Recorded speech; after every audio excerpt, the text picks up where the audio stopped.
Sunana Musbahu Yau.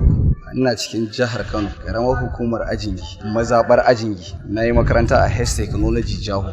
Zan yi shekara 25. Na shaida abin da ya faru akan idona. Zan faɗi tsakanina da fi sabilillahi.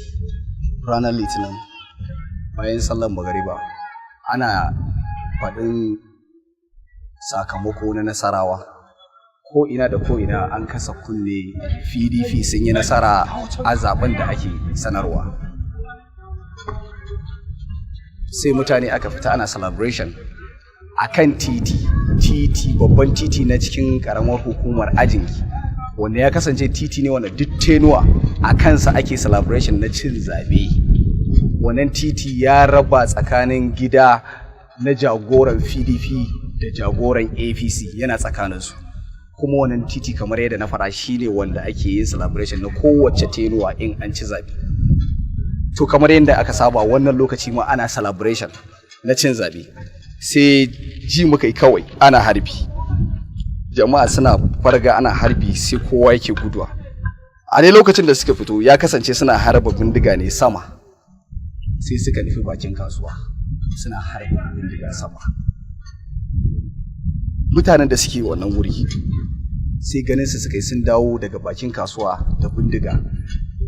Shi wannan mutumin da yake yin harbi ya kasance wato akwai jama'a 'yan bangan siyasa magoya bayansa 'yan jagaliya a bayan shi da makamai a hannu suna tafi suna ihu. A daidai lokacin da suka zo daidai inda yake nan ne fuskar layin gidan jagoran PDP, sai suka saki bindigar su suka fara harbin dukkanin mutumin da yake a cikin wannan lungu. Ba ruwansu, harbi kawai suke yi. Wannan na gani da idona, mutumin da yake yin wannan harbi har kwanto yake, har tsuguno yake wajen yin harbinsa. Wannan lokaci ne suka harbi mutane, sun kai mutum 10 a cikin layin.